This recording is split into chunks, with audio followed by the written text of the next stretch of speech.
Hello, everyone, and welcome to episode 4 of Conversion Therapy and You. And tonight we're in Germany looking at the Protection Against Conversion Practices Act that became legislation in June 2020. And with me tonight to help me once again is Dr. Laura Haynes. You're very welcome, Laura. Hi, Mike. Good to be with you again. So how is it? All quiet on the Western Front in the US as far as Senate and the Equality Bill, or what's happening there? The Equality Bill continues to be stuck in the Senate because one Democrat won't vote for it. And meanwhile, we have some bills that are states that are attempting to ban gender affirmative therapy for minors, following the UK, Sweden, and Finland lead. And we have new research coming out, which I hope we'll get to during the program. Well, today. I'm really excited about the program. We've got a lot to get through. There's great testimonies and stories from people who are German speaking. And we're going to speak also to the senior counsel of ADF International, Dr. Felix Böllmann. I'm really looking forward to that. And so let's move right away into our program. And I want to start with a visit we made recently to the German embassy in London.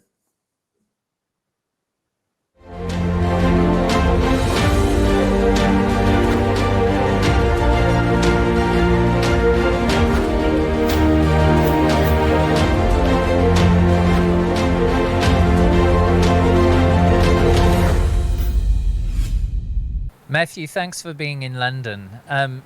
What's your take on nations wanting to ban therapeutic choice? Yes, it seems to be a common trend these days. I think the way it is being done is very subtle. We are using a term called conversion therapy, which is very misleading, misunderstood. I think people think of potentially even electric shocks and really harmful practices. Things that the church never did. Exactly, precisely. And I think the church is still growing to this day in terms of understanding sexual orientation and just coming out of homosexual practices and how to minister to such people.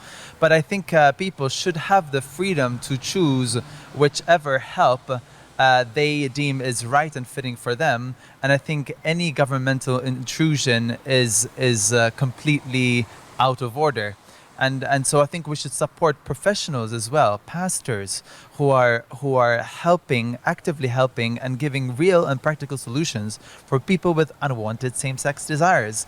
I think we should be fighting in this time for religious freedom. And it is being threatened in Europe, it is being threatened in America, in different continents in the world. And this is a time for us to unite, to come together and to say, we are Christians and we want to protect our faith and be active about it. Tell us how the laws in Malta have impacted on you. So in 2016, Malta banned so-called gay conversion therapy or therapeutic choice, basically. Now, you were a man who didn't particularly look for therapy. Has the law, nevertheless, impacted on you? Yes, I think it's a combination of things. I think the lawmakers and the media are working together to stigmatize ex-gay people and make them look like terrorists, actually, pretty much, and people who are trying to cause confusion and harm and all of this stuff. The truth is that we were definitely labeled in Malta as being homophobic. We were publicly accused and really put to shame in a very malicious way. And I think this is what we should be talking about. Who is discriminating? And where is the equality? Where is equality in terms of, being free to speak, being free to share one's story? I think it's very alarming. What would you say then to lawmakers in Germany and in Spain who are contemplating going in the same direction as Malta has gone? Yeah, I think the aftershocks of such an earthquake is real, and there are terrible consequences. And the thing is that it just keeps escalating, and they are trying to come up with new initiatives, new ways to infiltrate, and I think we are exalting a minority over other minorities in an alarming way. And so I think that we need to see the bigger picture, the fuller picture. We cannot be short-sighted. This is not a time to just be superficial about it and say it's about equality. It's about it's a larger, it's a broader agenda, and I think we need to read between the lines and not be gullible anymore. We need to open our eyes and see it for what it is. And finally, Matthew, what would you say to anybody out there today who is in a similar position to where you may have been, looking for truth and wanting to go forward in a different way and in fact leave the homosexual life? Right. In my case, I did that to honor God in my life. But for others, it might simply be just not being happy about, same-sex attractions, not being able to sustain a family with a person of the opposite sex, and that brings them unhappiness in their lives. So it's broader than just the Christian faith. But for me, I've gone through seasons in my Christian walk of transformation, and it has been like the sun that gets brighter and brighter during the day. That has been my journey walking with Christ, and I can say that I've gone from being happy to be single for all my life to now actually looking forward to finding the woman of my life. And there's just an openness that has been created that is amazing, and that is making me feel as a powerful man, the powerful man that I have been called to be. And I feel like more than ever I have found my purpose and my destiny in my Christian faith, and I am grateful that I can celebrate my story and share it with the rest of the world. It really brings hope to thousands of people who have unwanted same-sex desires and want to move away. Matthew Grech, thank you so much for being here today. And I'm Mike Davidson from Voices of the Silenced outside the German Embassy in London. Thanks for being with us today.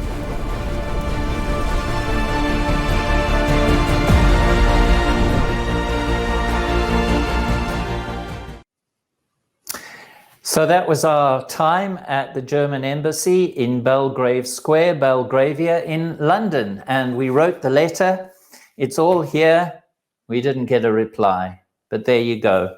Never mind, we press on. But we said some good things. I'm proud of what we wrote. I'm going to change the focus a little bit now, folks, because some of you will know, if you've been following this series, that we've been delving into the ancient world just to kind of get our bearings in terms of why we are where we are. And tonight I want to continue the story a little further. Now we're seeing something that doesn't exactly follow on from where we were. You'll remember we looked for a bird's eye view so that we could see the town and get a feel for it in the first clip that we saw. In the second clip, we visited the Doric temple and recognizes the cosmopolitan flavor and milieu that we find in Pompeii and the Vesuvian towns around Mount Vesuvius. Now, tonight, we're going to do something slightly different. We're going to visit a palatial building.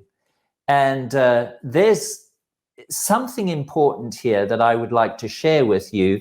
And it has to do with the interaction between the poorest of the poor, the slaves, and the very wealthy people who could afford to occupy such a building. Take a look at this.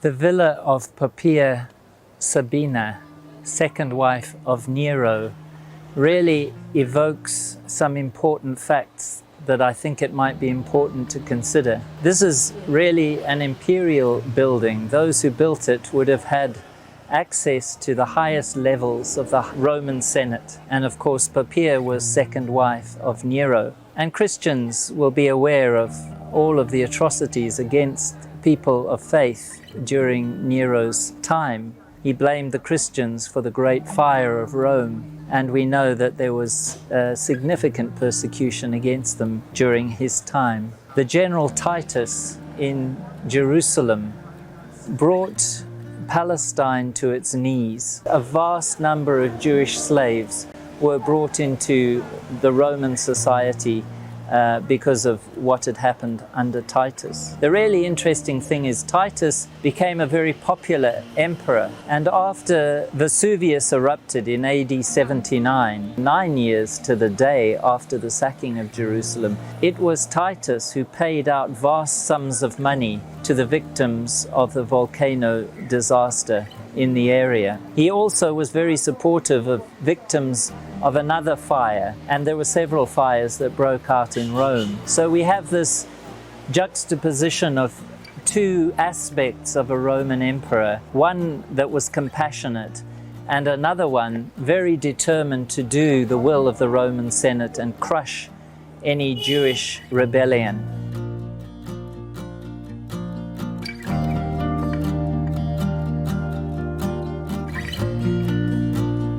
You begin to get the impression that this truly was an imperial palace and not simply the home of a successful entrepreneur in the country. I think this is indicated by the second style fresco behind me. And notice the tripod. I think it's got something to do with Apollo, with Delphi. In other words, there's a strong Greek influence here. Scholars don't know what the room was used for, but the significant thing is that this was a home that represented status, power, money, access. I think the important thing for us to be asking when we come into this kind of room is, what did it take to maintain a household of this size? There's a kitchen not very far away from here, and evidence of a mezzanine floor where the slaves would have slept. And the kitchen in Roman times was also the toilet. The service or slave courtyard begins to reveal the unique decoration of the service areas of the palace with respect to the zebra stripes still visible on the walls. This is also evident in other Pompeian villas, and compared to the fine paintings in the atrium, the triclinium and the salon, the zebra stripes provide directional markers for the slaves of visiting entourages and encourage speed because of the alienating, almost discordant directions of the stripes, rather than encouraging reflection, as the frescoes in the main parts of the building do. The stripes signaled to slaves that this was an area or corridor that they were free to enter without specific permission. The stripes were visual traffic signs. None of the slaves had to remember the floor plan or be told where to go. They simply followed the stripes. Emiliano, can you say something about how it would have been for slaves working in such a place, and perhaps just describe it a bit for us? It wasn't a nice life, Mike. In the kitchen was usually a mezzanine floor, like the one you see here. The mezzanine floor of the kitchen was a storage, but was also the place where slaves slept. So the picture I get is that these people really didn't have much of a life. Am I correct that we don't actually know whether Poppaea Sabina lived here? No, we're not sure. The archaeologists found documents, the inscriptions and graffiti. This villa was named after Poppaea, second wife of Nero, but we're not sure she ever came here, So this is a house belonging to her family, but we're not 100% sure, Sabina, that Poppaea ever came here. We know about Roman culture because of the beautiful frescoes and the status from what has been left behind here. But what about those stories that we don't hear, the silent witnesses? There must be a wealth of history that's untold, that's barely accessible, rich in telling us about the histories and origins and beliefs, aspirations and goals and dreams of the people who supported places like this. Just before we leave, we really should return to the question of any link between Poppaea Sabina, second wife of Nero, and this villa. There are two inscriptions that appear to connect the villa with Poppaea. Firstly, a large Spanish clay jar or amphora and a plate bearing the inscription Secondo Poppaea, or in other words, this belongs to Secondo, a slave of Poppaea. And secondly, in the service corridor, with the benches either side where the slaves waited to be dispatched, there is a graffito in Greek lettering which says, "Remember Beryllus." The historian Josephus, who mentions Poppaea as a God-fearing woman, mentions a Beryllus and relates how Poppaea had carried out actions in support of the Jews as empress before her tragic death at the hand of Nero. Seems like the stories of the rich and poor seem as much intermingled then as they are today in some ways. So I've been checking out my Josephus, and it talks about Beryllus. It also talks about Poppaea Sabina. I didn't know, but Josephus refers to her as a woman of God, and she clearly seems to have been very supportive of Jewish activities in Rome. And here she is with some kind of connection with this villa. To me, it paints a picture of what a small world it really was. This is not far away from Pozzuoli, where Paul would land in AD 62. So let's keep listening and listen to the voices of the slaves, the silenced, and also to those who we know more about. I think that it will reveal some important things. Now, let's continue with the program. Laura, help me now. It's time for us to dig into the Germany's Protection Against Conversion Practices legislation of 2020. What do you think? Any initial thoughts while we begin to delve into this? Anything that struck you in your research? Yes, well, one of the main things that strikes me is that it appears to have been written by people who don't know that most people who experience same-sex attraction experience both sex attraction, that their sexuality commonly shifts and changes through life experience, and those shifts and changes are mostly toward into heterosexuality. And there's research that national research internationally in more than one nation, that most of these who are in a relationship are with the opposite sex, and evidence that most of them experience satisfaction that is real in these relationships. You know, that is amazing. The fact that it's a reality that there is this fluidity and people have mixed attractions, but we only seem to be catering for one side of those attractions. We can affirm them, but we cannot help people who want to move away from homosexuality. I mean, that's the issue, isn't it, Laura? Well, I mean, they may need and want therapy at times to help them reduce same-sex behavior, which is risking their marriage to the person they love. Exactly. And risking their family being intact. And we have polls in more than one nation, Canada and the UK, that most people believe they should have a right to have support and help to change. And now we have a new study that has come out here in the US, which found that studied these men. Most of them were religious, and nearly all of them had children. Nearly half of the men in the study were married, and of those who were married, nearly all had children, on average 3 children each. Wow. And they experienced same-sex behavior. 70% of them did before therapy, which plunged to 14% after therapy. Amazing. What this means to these men, their wives, and their children cannot be expressed in words. And yet they're being deprived of this help. They're not even recognized I think the people who are writing this research apparently don't know they exist. Most same-sex attracted people and their lives, and they don't know, appear to know or believe, I guess, that they exist.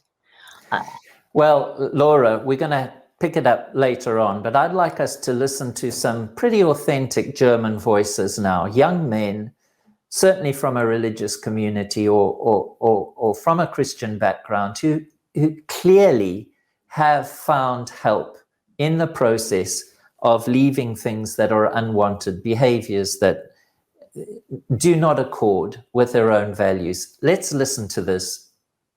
Ich bin Pascal Müller und bin 23 Jahre alt.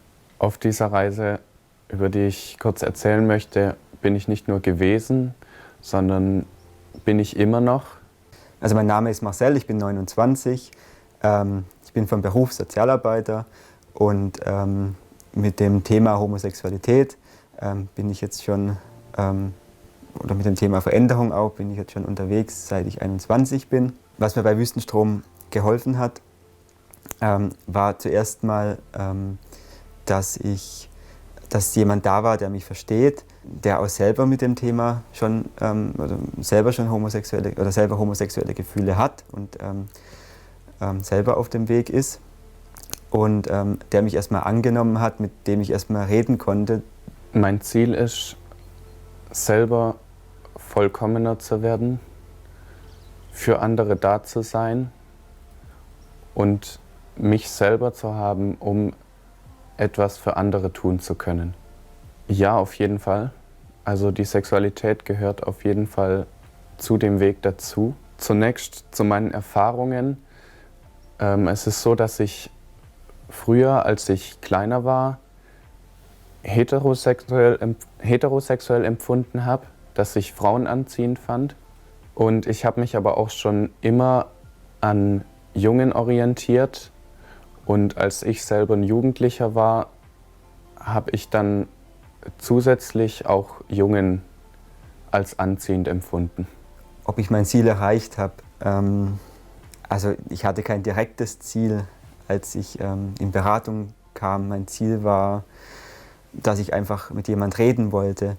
Was dann passiert ist, war, dass ich Freunde hatte, die wie Väter für mich waren. Die wussten zwar nicht von meinem Problem, aber sie haben mir doch viel Anerkennung und Bestätigung gegeben. Mit dieser Bestätigung von anderen Männern, die für mich auch wie Väter waren, habe ich mich irgendwie bei den Männern anerkannt und auch in gewisser Weise zugehörig gefühlt. Ich heiße David und ich bin 44 Jahre alt. Meine homosexuellen Gefühle sind im Laufe der Jahre einfach entstanden. Einmal, weil ich mich nicht verstanden gefühlt habe von meinen Eltern, die Überforderung meiner Mutter mit ihren Emotionen, die Distanz zu meinem Vater, den ich nicht erreichen konnte, das Verhältnis meiner Brüder, die immer gesagt haben, hey, geh weg, du bist zu klein, du kannst es nicht, lass es bleiben, ich kann das besser. Und das hat dazu geführt, dass ich nicht über meine Gefühle gelebt habe, sondern über die Gefühle anderer. Und dadurch habe ich auch meine Wünsche gar nicht mehr wahrgenommen, habe mein Mannsein auch nicht wirklich entdeckt. Ich dachte immer, ich bin minderwertig, ich gehöre nicht dazu. Und so kam es dazu, dass ich sehr offen war, als ein etwas älterer Junge, wo ich 11 Jahre alt war, auf mich zukam und mich sexuell missbraucht hat. Ja, ich weiß inzwischen, warum ich diese Gefühle habe. Vielleicht ganz kurz meine Geschichte. Ich wurde sehr früh, als 3-, 4-Jähriger, schon von meiner Mutter körperlich beschämt. Ja, meine Mutter hat mich körperlich beschämt, sozusagen nackt verprügelt von meiner Schwester. Wir haben 2 Frauen eben meinen männlichen Körper beschämt. Und auch durch ihre Aggression und ihre Verbote, also es ist mir viel verboten, mich auch dadurch sehr beschämt, sodass ich in mir den Gedanken entwickelt habe, ich darf gar keine Bedürfnisse haben. Ja, und die körperliche Beschämung hat dann mit 8 Jahren zwar aufgehört, aber in mir hat sich diese Beschämung verfestigt. Und als ich dann in die Pubertät kam, mit 13, 14, habe ich dann angefangen, andere Jungs anzuschauen und mir vorzustellen, wenn ich diesen Körper hätte, dann müsste ich mich nicht mehr schämen.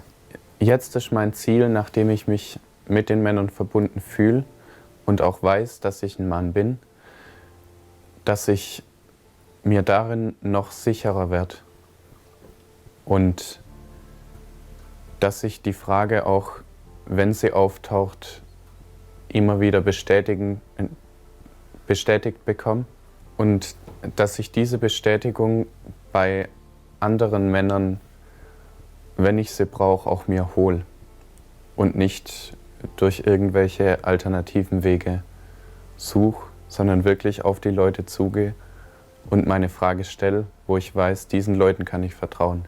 Ich habe jetzt viele Kontakte zu Männern und inzwischen sind das für mich Brüder,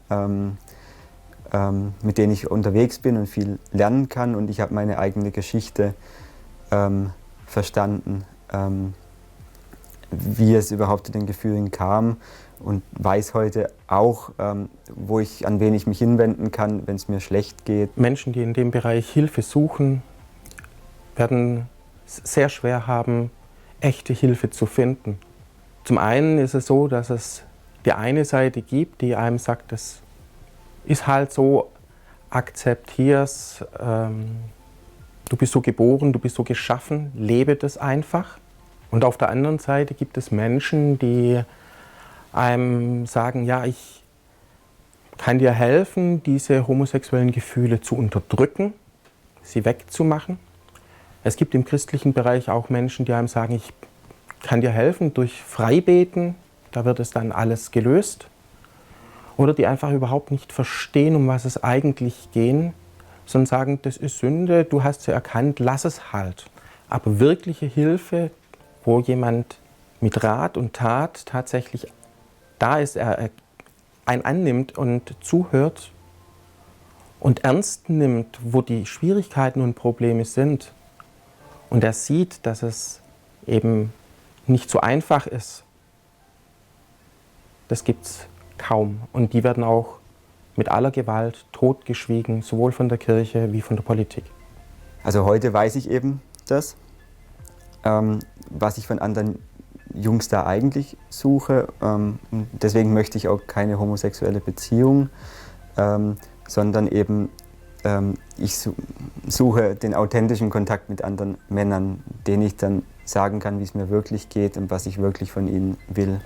Und dadurch habe ich dann gemerkt, über Sexualität mit Männern kann ich mein Mannsein bestätigt fühlen und darüber kann ich dann auch irgendwo doch dazugehören. Ich stehe heute auf meinem Weg an einem Punkt, wo ich merke, dass ich immer mehr in die Selbstbehauptung komme, dass ich meinen Selbstwert finde, weiß, wer ich bin, aber auch, dass ich merke, dass die Probleme deswegen nicht alle weg sind, aber dass ich mich denen stellen kann und dass ich heute Freunde gefunden habe, die mir helfen auf diesem Weg. Ich bin nicht alleine und das ist das, was mich hält, was mich trägt und dass ich auch merke, dass die Liebe Gottes mich in all dem am meisten wertschätzt in meinem Mannsein, das ich habe.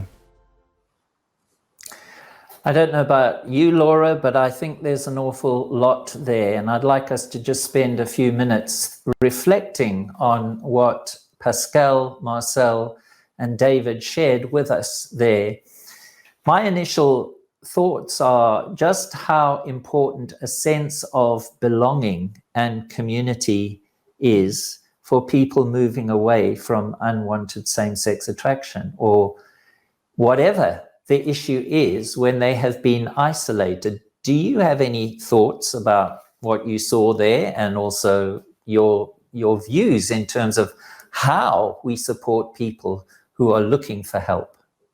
Well, everyone needs community and attachment and belonging and a sense of that someone knows them and cares about them, and that they're known and that they know the other, and interpersonal intimacy. And so those who have same-sex attraction or transgender incongruent identity and are religious do not generally feel comfortable or affirmed in an LGBT affirmative community. And so they need this support within their religious community. And this is increasingly happening and becoming involved. And some of them say that one of the factors that led to being same-sex, going into same-sex behavior, was that they didn't have this growing up from peers of the same sex.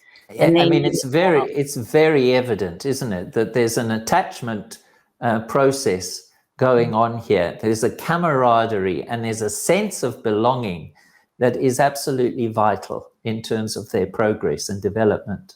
Mm-hmm. Right. And I think that religious men who do not have these experiences, they don't really have to understand them. They just have to relate, just have relationships with these men. And actually, some men have expressed to me that just by having relationships with men, that they've actually experienced their same-sex attraction decreasing to some degree, and that their self-esteem as a man increasing. So sorry to jump in there again, Laura, but I think that's exactly the point, that there is this identification. It's almost as though the mystique that was underlying the attraction begins to dissipate, because now all of a sudden the contact with people of the same sex has been desexualized. Mm-hmm. And instead of being objects, they become companions. I like to describe it as the difference between face-to-face and shoulder-to-shoulder. And that's my sense with these men, that they're shoulder-to-shoulder in the work that they're doing, that they want to do to improve their lives personally. Would you agree?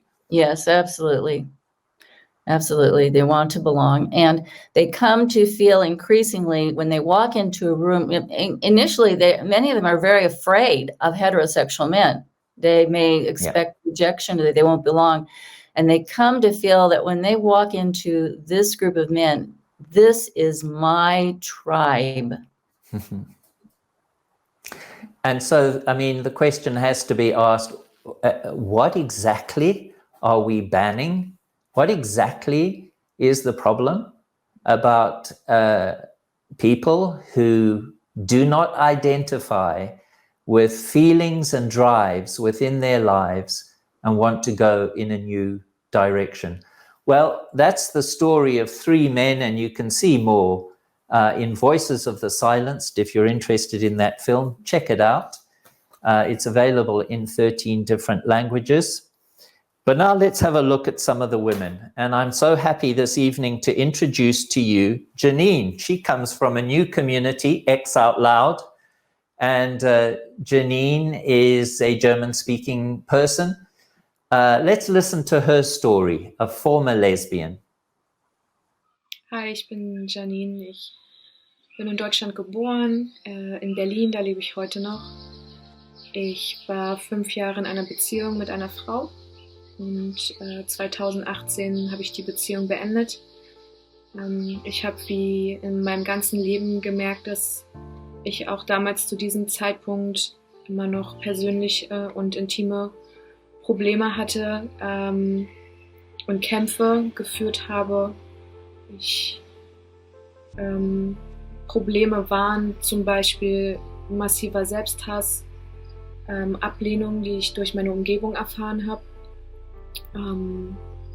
Frustration, tiefe Traurigkeit, Süchte, also Pornografiesucht, seitdem ich ein junges Mädchen war, Marihuana-Sucht, also ich hatte persönliche Probleme und Dinge, die für mich ungeklärt waren und wo ich mich belastet gefühlt habe. Und In meiner Zeit in der Beziehung mit meiner Frau damals habe ich angefangen, die Bibel zu lesen und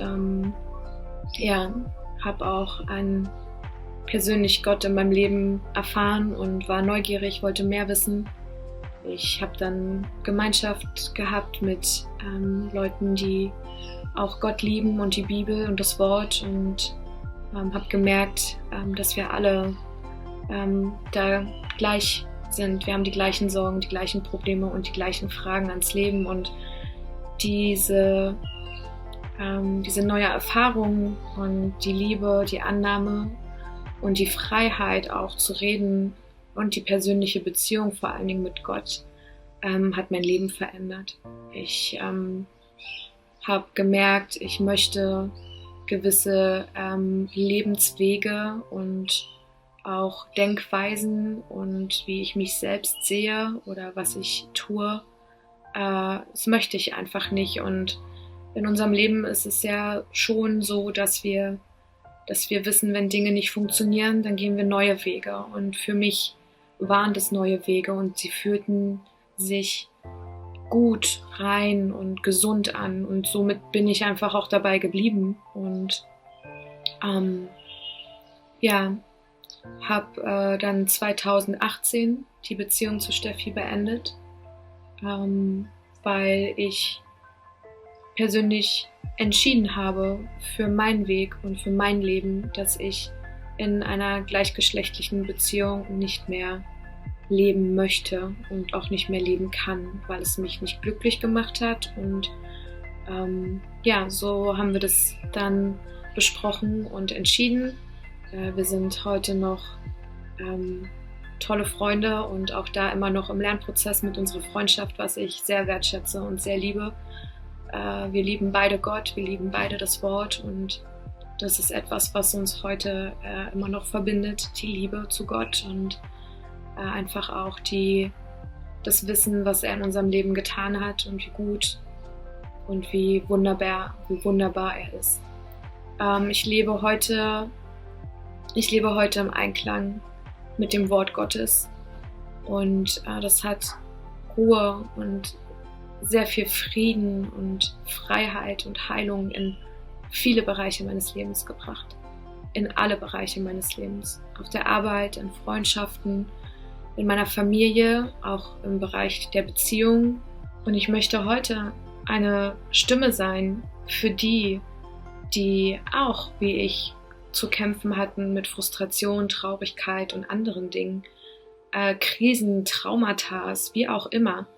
Ich kann bezeugen und sagen, dass es Menschen gibt, die lange im Lebensstil der Homosexualität leben, über 25 Jahre, aber dann entscheiden, dass es sie nicht glücklich macht. Ja, das wäre so mein abschließendes Wort, dass ich mir das für jeden wünsche. Seinem Glück, seinem Frieden, seiner Erfüllung einfach nachzustreben und dass man demjenigen keinen Stein in den Weg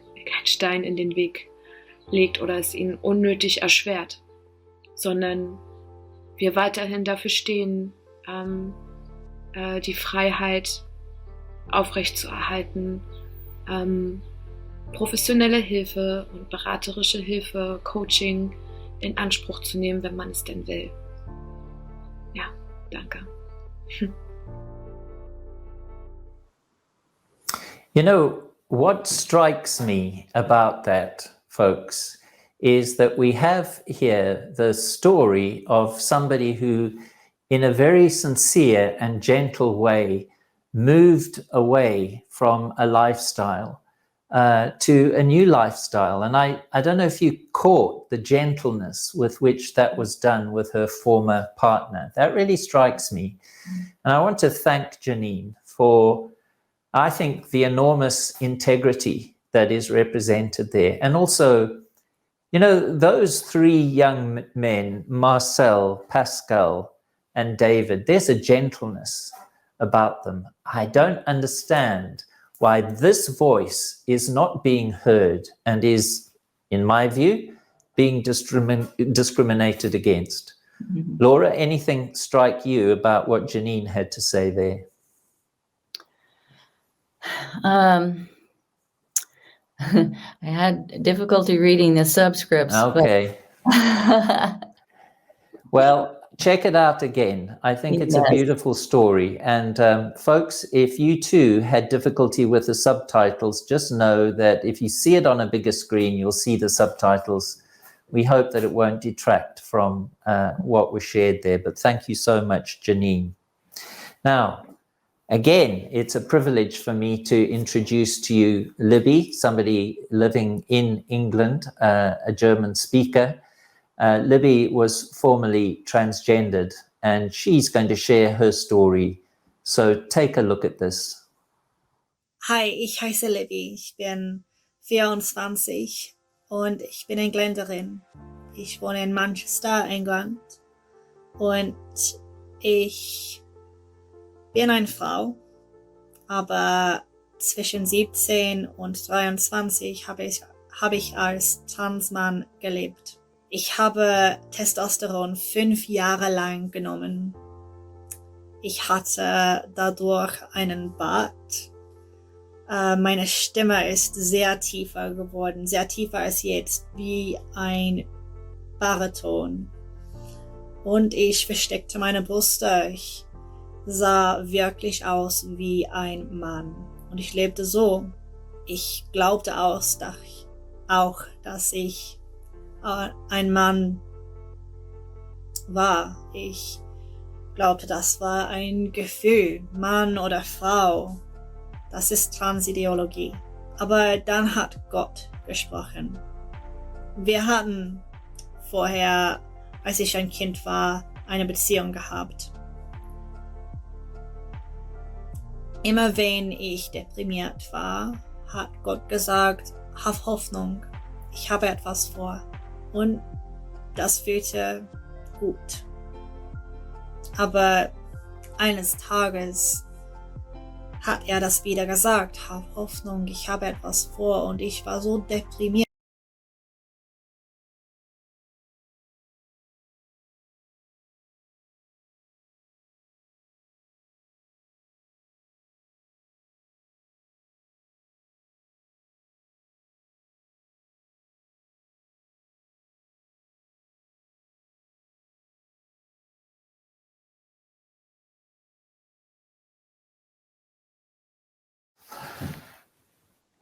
Well, these things happen. The producer will come back to that in a minute. We're just going to see what is going on there, and we'll play it from the beginning once we get it. It's a lovely story. You know, it's hard to believe when you look at Libby now and you see again that gentle and beautiful spirit coming from the inside out. Well, if you saw the before and the after, believe me, there is a huge transformation. But I suspect she would say the greatest transformation was something within her. So, folks, we'll come back to that in a few minutes. But Laura, I wanted to raise an issue with you. I mean, certainly in the UK, because of what's happened at the Tavistock clinic and court cases that have been held around what has been happening to young folk in terms of being taken into a process of transitioning.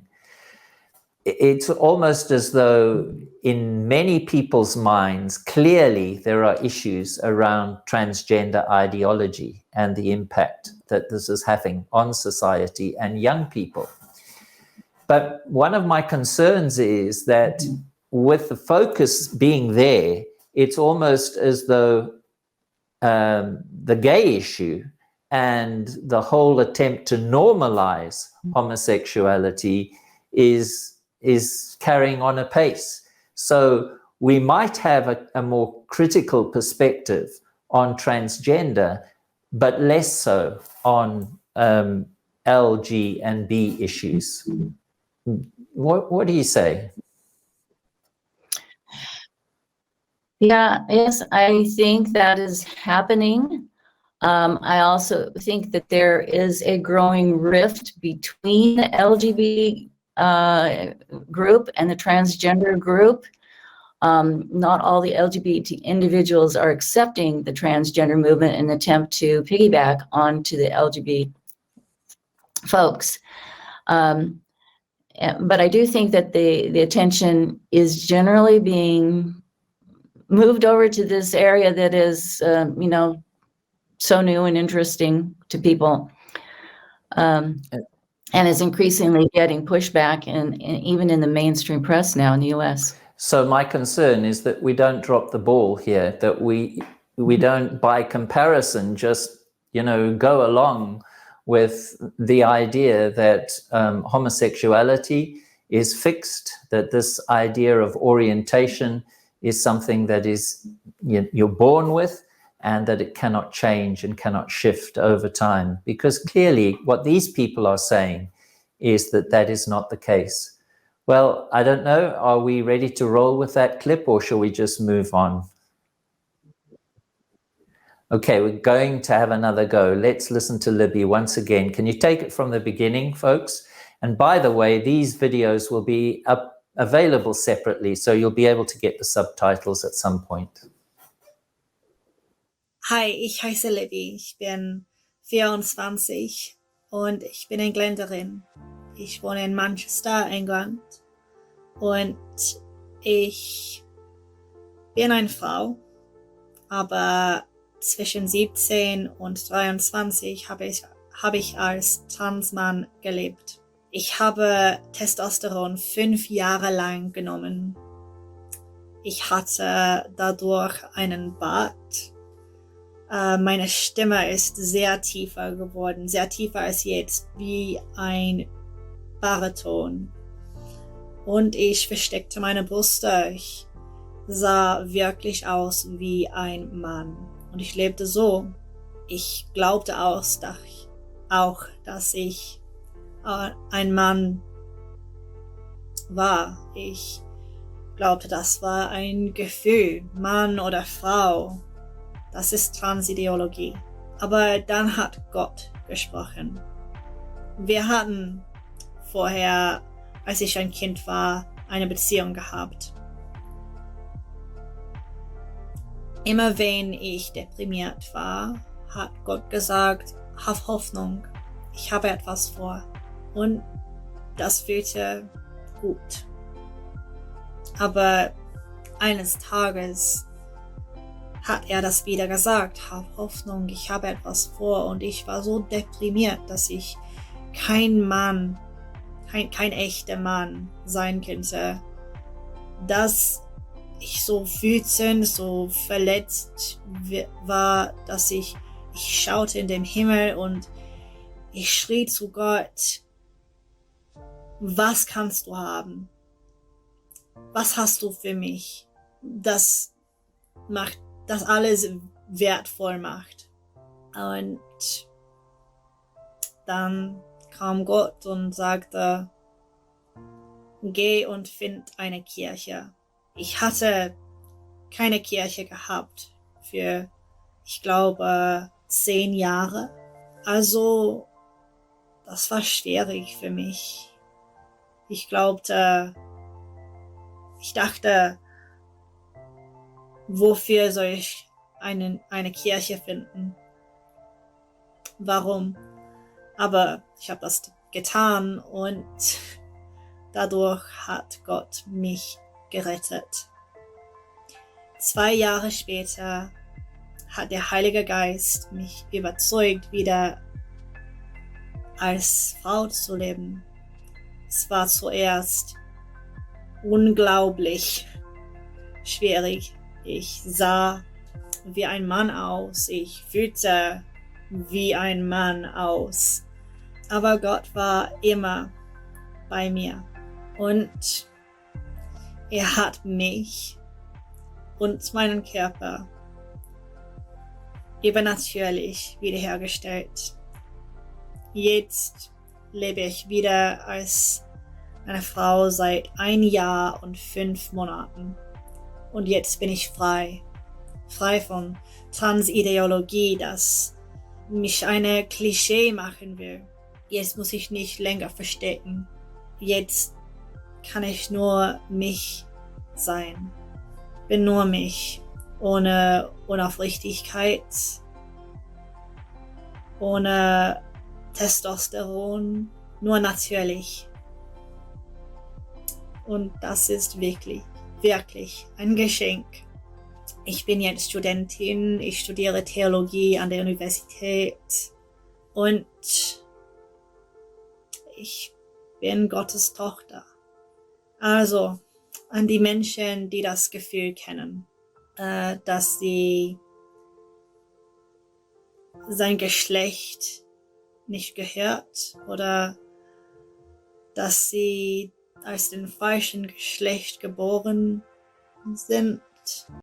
Ich würde sagen, du bist nicht dein Geschlecht, du bist du. Du bist Gottes Kind. Und Transsexualität ist keine Lösung.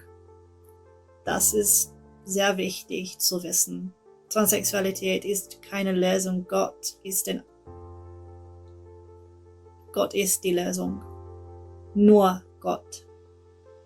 Und du bist Gottes Kind. Und hab Hoffnung. Gott hat etwas vor. Well, if you would like to see more of Libby's testimony, then I'd invite you to go to xoutloud.com and look for campaigns, UK Heroes, and you'll be able to find Libby's full testimony there, and it's quite a story. If I remember correctly, Libby got an enormous amount of help from the NHS to begin her transitioning. But when she wanted to detransition, it was a different story. It feels to me that there's some discrimination going on here, folks. We need to hear these stories. And I'm so thankful for Libby and for all of those who've contributed tonight. Thank you so much for what you've done there. Janine, Pascal, Marcel, and David. And now it's my special privilege to introduce to you Dr. Felix Böllmann, who is Senior Counsel for Europe. He's based in Vienna for ADF International, the Alliance Defending Freedom. And I spoke to him earlier, and he gave us this interview. It will also be available separately afterwards. Take a look at this. Dr. Felix Böllmann, thank you so much for being willing to do this interview. The purpose is really to get some legal perspective on legislation that was recently enacted in the Bundestag in Germany relating to the prevention of or the protection against conversion practices. That's what we're focusing on today. So could you introduce yourself and explain a little about what ADF International does and how you operate in Europe? Sehr gerne. Vielen Dank, dass ich heute in diesem Programm sein darf. Ich bin in Deutschland als Rechtsanwalt zugelassen und ich arbeite für ADF International in Wien. ADF International ist eine weltweit tätige Menschenrechtsorganisation, die sich für die Freiheit und unveräußerliche Würde aller Menschen einsetzt.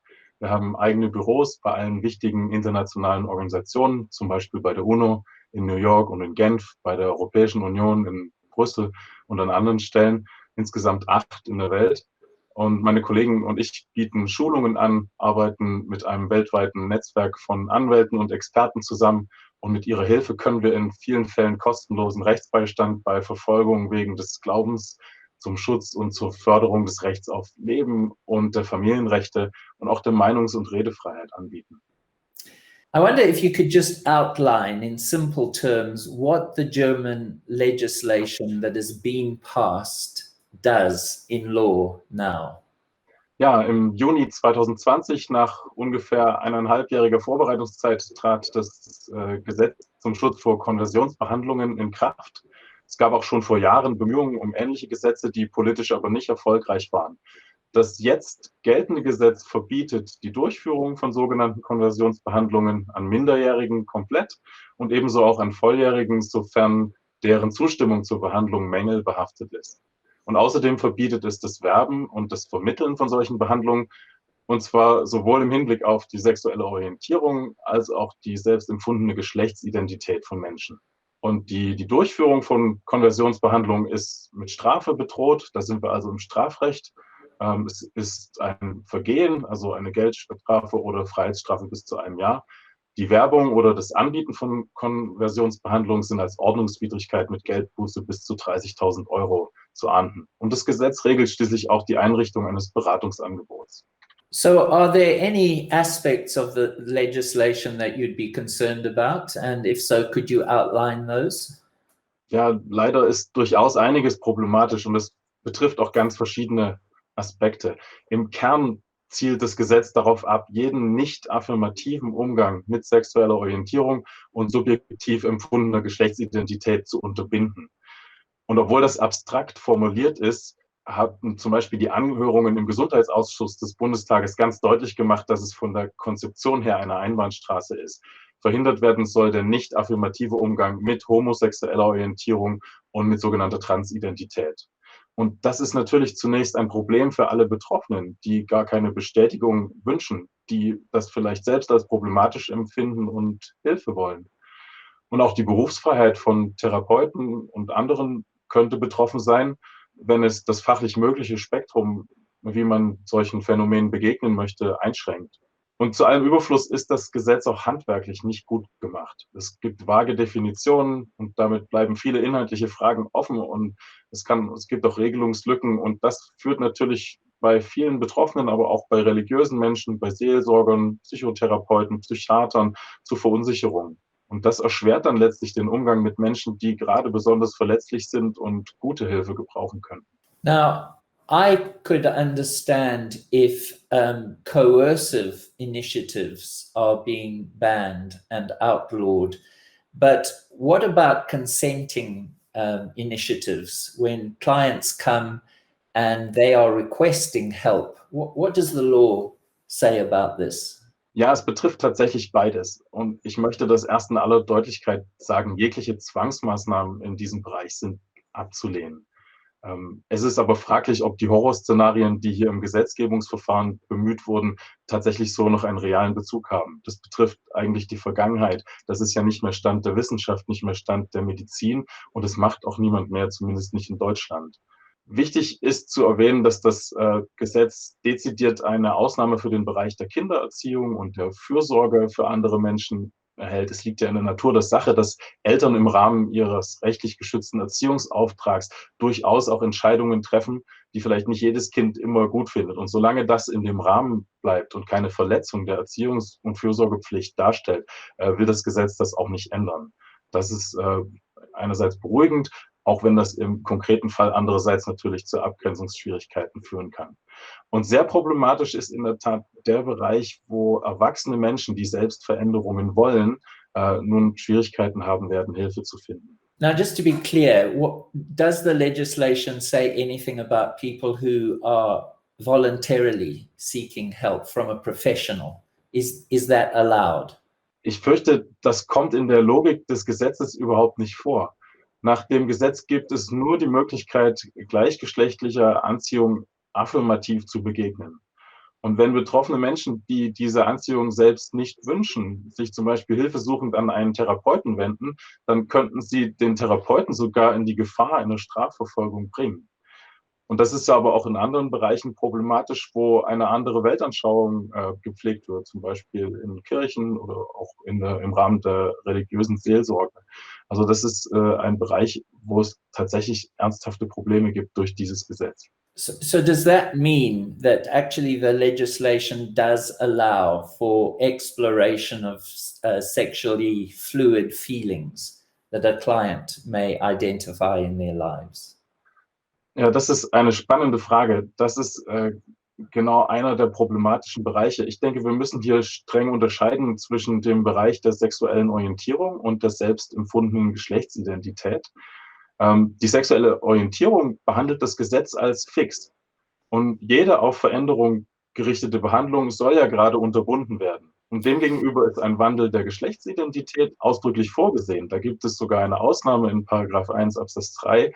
Da steht ausdrücklich drin, dass bei operativen medizinischen Eingriffen oder Hormonbehandlungen, die darauf gerichtet sind, die selbst empfundene geschlechtliche Identität einer Person zum Ausdruck zu bringen oder dem Wunsch dieser Person nach einem eher männlichen oder eher weiblichen körperlichen Erscheinungsbild zu entsprechen, keine Konversionsbehandlungen sind. Das deutet darauf hin, dass der Gesetzgeber selbst hier einen großen Unterschied sieht, obwohl er beide Gegenstände in einem Gesetz geregelt hat und Konversionsbehandlung gleichermaßen sanktioniert. So now I know it's been a difficult year for all of us around the world because of COVID, and this legislation has not been in place very long, as I understand it. But could you say anything about the impact and how this has landed in terms of the German public? Ja, der Aufruhr bei der Verabschiedung vor ungefähr einem Jahr war natürlich groß, aber bis heute sind mir eigentlich über die reine Symbolwirkung hinaus fast keine Wirkungen bekannt. Es hat einige ganz wenige Strafanzeigen gegeben, vielleicht 2 oder 3. Mir ist auch nicht bekannt, dass es schon zu Verfahren geführt hätte. In der Breite ist außer einer erheblichen Verunsicherung gerade bei Kirchen und christlichen Werken noch nicht viel passiert. Das soll aber nicht darüber hinwegtäuschen, dass das Gesetz natürlich jederzeit eine Wirkung entfalten kann. Und die kann für Betroffene, aber auch für Therapeuten, Seelsorger und viele andere durchaus dramatisch werden. Now, could you say something about the impact of this law in terms of churches and, orthodox teaching around human sexuality? You may have touched on this, but could you say a bit more? Ja, in der Tat, hier kollidieren 2 Welten, 2 Weltanschauungen. Ja, und nach dem Buchstaben des Gesetzes stellt sich tatsächlich die Frage, ob jede nicht affirmative Äußerung zu Homosexualität oder zu einem Wechsel der Geschlechtsidentität nicht schon ein Werben oder vielleicht sogar Anbieten oder Vermitteln oder auch eine Durchführung einer Konversionsbehandlung sein könnte.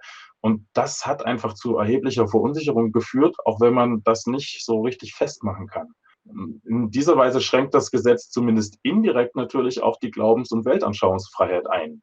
Es gibt erkennbar einen Chilling-Effekt und jede nicht pauschal affirmative Ansicht zur sexuellen Orientierung und Geschlechtsidentität ist offensichtlich unerwünscht. Das bringt das Gesetz zum Ausdruck. Ja. Und da denke ich zum Beispiel auch an katholische Geistliche, die ein zölibatäres Leben wählen. Nach dem Wortlaut des Gesetzes könnte zum Beispiel eine Schulung zu diesen Fragen schon als Unterdrückung der sexuellen Orientierung gewertet werden. Hier ist ganz viel unklar und wir haben auch noch keine Rechtsprechung dazu. I'm interested in making comparisons between legislation of a similar kind of direction. So looking at Australia's law and also what has been proposed in the Irish Republic, they seem to have some kind of jurisdiction on nationals going out of the state. And I'm just wondering, what about the German law and how will this impact on German nationals not living in Germany? Ja, das ist auch eine sehr spannende Frage und die führt in ein recht komplexes Rechtsgebiet. Da muss man sich wirklich den einzelnen Fall angucken. Grundsätzlich geht es natürlich zunächst um Inlandsstraftaten, aber das Strafgesetzbuch kennt auch konkrete Tatbestände, die nach dem sogenannten Weltrechtsprinzip auch dann in Deutschland strafbar sind, wenn sie nicht in Deutschland begangen werden. Und letztlich sind bei diesen Sachen mit den modernen Kommunikationsmitteln ja auch die Orte der Tatbegehung nicht ganz so einfach. Und auch die Anknüpfung an die Staatsangehörigkeit von Tätern und auch von Opfern ist eine Möglichkeit für eine Strafbarkeit in Deutschland. Insofern kann man pauschal hier nur sagen, dass ein Wohnsitz oder eine Tätigkeit im Ausland eine Strafbarkeit oder eine Begehung von Ordnungswidrigkeiten nach dem Gesetz nicht ausschließt. Und es kommt wirklich auf die konkreten Umstände an. Und in dem Zusammenhang möchte ich wirklich sagen, dass jeder, der sich mit strafrechtlichen Vorwürfen hier konfrontiert sieht, sollte unbedingt kompetenten Rechtsrat bemühen, auch im frühesten Stadium. Das ist ein gutes Recht und so ein Recht sollte man auch ausschöpfen. I think it's fair to say that there are large numbers of people who have mixed attractions and probably also true to say that the largest of the non-heterosexual categories are those who have bisexual feelings. So I'm wondering, is there any kind of limitation in terms of people who have mixed attractions from speaking to pastors and pastoral care workers in church contexts about their sexual fluidity or their desire to perhaps leave one area and go towards, for example, affirming heterosexual feelings? Ja, auch das ist eine sehr spannende Frage. Wenn wir uns erinnern, das Gesetz kennt diese Graubereiche ja nicht. In der Logik des Gesetzes ist das alles ganz klar. Und deswegen spricht das Gesetz das ausdrücklich auch nicht an. Es beschränkt sich auf das Verbot der Durchführung, der Werbung, Vermittlung und des Anbietens von Konversionsbehandlungen. Und die sind definiert als alle am Menschen durchgeführten Behandlungen, die auf Veränderung oder Unterdrückung der sexuellen Orientierung oder der selbst empfundenen geschlechtlichen Identität gerichtet sind. Leider ist diese Definition ziemlich misslungen. Das hat auch der Bundesrat gesehen und trotzdem wurde daran dann nichts mehr geändert. Ich sehe seelsorgerliche Arbeit und pastorale Versorgung davon grundsätzlich nicht erfasst. Das Kriterium, das das Gesetz hier selbst anwendet, scheint die Zielrichtung eines Gesprächs zu sein. Auch das ist nicht besonders glücklich, weil das ja ein innerer Umstand ist, den man nur schwer sichtbar machen kann. Aber Hilfe bringt hier die Begründung des Gesetzesentwurfs. Da steht ausdrücklich drin, bei der Bewertung, ob eine Konversionsbehandlung vorliegt oder nicht, kommt es stets auf den Gesamtkontext an, in den eine Behandlung eingebettet ist. Seelsorgerliche oder psychotherapeutische Gespräche, die einen Austausch über die Lebenssituation des Betreffenden, über etwaige Glaubensangebote oder den Umgang mit der eigenen sexuellen Orientierung zum Gegenstand haben, stellen regelmäßig keine Konversionsbehandlung dar. Das bedeutet leider nicht, dass es nicht zu einer Anzeige kommen könnte, aber immerhin bietet das einen Anhaltspunkt dafür, dass dieser Bereich eigentlich ausgenommen sein soll. Und ich möchte auch dazu noch sagen, dass die Seelsorge an sich ja ein sensibler Bereich ist. Und wenn ein Seelsorger merkt, dass er hier in Bereiche kommt, die eigentlich eine ganz andere Richtung haben, dann wäre vielleicht auch der Verweis an einen anderen Experten das Richtige. So now, finally, it's done. It's part of German law now and the way the country operates. But for individuals and groups who have concerns and issues, how might they move forward proactively to influence opinion about this bill and perhaps to try and influence changes?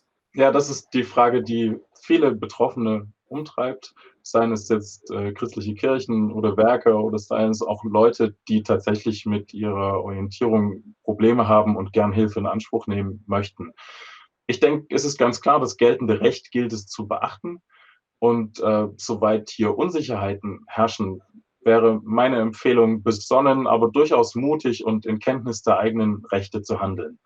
Denn auch die Glaubensfreiheit, auch der elterliche Erziehungsauftrag, die Ehe und Familie sind rechtlich geschützt.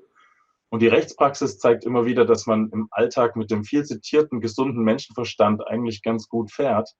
Und dort, wo es tatsächlich zur Kollision von unterschiedlichen Rechten kommt, und dieser Test steht in der Praxis eben noch aus, da ist es Aufgabe der Justiz, hier Klarheit zu schaffen. Dr. Felix Böllmann, thank you so much for your time and for your insight into this piece of legislation. Thanks very much. Ich danke. Well, there's an awful lot there, and I would commend the viewing of that video again to any who are interested in it. Laura, before we launch into this a bit, I just wanted to share that the IFTCC did write to Minister Spahn in May 2020. We went into some detail about our concerns. The letter is available. In fact, it's on the homepage of IFTCC in both languages, or perhaps, well, it's certainly available in the English. One of the things I just wanted to comment on was some of the preceding reports. It seems to me these preceding documents are really important. I think we saw when we were looking at Victoria and what had gone on there, the influence of the Latrobe report, which was severely criticized and self-acknowledges that the population sample that it used, I think of 15 people, only one of which was a person who had had any kind of therapeutic support. It was surely inadequate for the basis of such a bill. Now, in the case of this this act that has now gone through the Bundestag in Germany. I do know that there was a document that was submitted under the leadership of Professor Dr. Pierre Bricken. And in English, it is translated as Expert Opinion on behalf of the Federal Magnus Hirschfeld Foundation, BMH, on the question of so-called conversion treatments with homosexual orientation. And this is the document. It's freely available, and thank goodness for Google Translate. But a couple of things that we picked up on was the fact that the professor certainly does acknowledge the APA report, which said there is no evidence one way or another, that there is a dearth of useful scientific evidence in respect of effectiveness of inputs, SOCI inputs, etc. So he refers to that. He also refers to the fact, for example, that non-experimental studies, the more recent studies that we have in this area, according to him, are methodologically inadequate and cannot be used for scientifically valid statements about causal relationships between conversion practices and benefit and harm. That's what he says in his own report. And then it's almost as though stories such as the ones we have been heard are completely absent from any documentation, but it seems as though there is reference to anecdotal evidence that cites harm. So that's, to me, that's very concerning, and I'm sure you want to pick up on that. I do, on a more positive note, want to acknowledge, as Dr. Felix pointed out, that the Evangelical Alliance of Germany submitted what looks to be a really significant report, and I look forward to having a read of the translation of that. It's also available online. So let's do our best to see what folks are saying over there in Germany. Laura, over to you. What do you make of this APA reference? Well, yes, it's constantly referred to by opponents of therapy as kind of the go-to document. It is biased. It was written only by people who agreed with the conclusions before the report was done. I know this because I and some of my colleagues wrote to the chair and asked her to include on the committee people who actually had research experience and clinical experience with change-allowing therapy. And I and other of my colleagues received a letter from her refusing. Now, this report is one of two comprehensive research reviews on change-allowing or exploring therapy. One was conducted by these LGB-identified individuals, mostly, and the other was conducted by change-affirming researchers. Both studies agree that in studies about change, that participants reported they changed same-sex attraction and behavior. They agree on that. The APA report says, well, these studies have some limitations. So we're going to go with the reports that we feel showed harm. Those studies were conducted on a different subgroup population, people who identify as LGB. Those who are in change-allowing therapy generally reject an LGB identity. Their religious self is their core self. So these studies of harm on people who identify as LGB are in the LGB community and largely are of liberal faith or no faith. So it's a different subgroup. It doesn't apply to the people who are really going, and it automatically omits those who changed because they don't identify. Sure. So the studies are very biased. They ask leading questions like, has anyone tried to make you change? Well, we don't know that. I'm in professional organizations in the US and internationally. I interact with many change-affirming therapists, and we don't make anyone do anything that's against our ethical profession. So these studies are not studying us and what we do. Exactly. Oh, and really, I mean, when you think of it, SOCI is a term invented by the American Psychological Association. It's not our term. It's again something that is imposed on us. It seems to imply sexual change or SOCI, sexual orientation change efforts. That this is the onus is upon the therapist trying to change people. And that's just not what it's all about. I don't believe that that's what you were doing in your practice. There's a couple of things I just want to touch on. Time is marching. You know what really strikes me is the kind of symbolic impact that this piece of legislation is clearly designed to have. I get the impression that this is very much, I don't know what other word to use, but it seems intimidatory. I mean, talk about a chilling effect. I think Dr. Felix did refer to that. Surely this is the intention. It's about silencing people. It's about shutting down the idea that anybody could go in a different direction. I mean, am I correct in your reading of the law?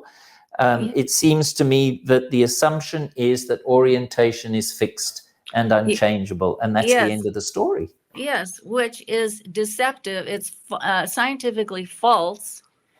And so the law is based on scientifically false information. It omits scientifically accurate information. And the German law says that the person can be punished if they use deceptive information in therapy. Well, since scientifically accurate information is defined as deceptive, and deceptive information is defined as accurate, I really don't see how a therapist can safely help anyone who's LGBT, no matter what their approach to therapy is. I think one unfortunate outcome of this law may be that there will just be fewer people who will be willing to take the risk of treating them, and that is very sad. Well, one of the issues, it seems to me, is that there's really no clear-cut guidance here. I know that they are setting up a kind of helpline where people can contact both people seeking help and also those offering help. I get all of that, but it seems as though the whole thing hinges on volition, whether or not somebody was, even though they didn't know, coerced into this, or it seems as though a decision can be made that a person started this help and they did so out of ignorance, and therefore they were coerced. It seems to me that, well, we're not really going to know, are we, until somebody lands up in court and until there's a case. Yes, somebody can change their mind midway through therapy, or someone could just be mad at a therapist. This is subjective, whether something was intended or not. What was intended?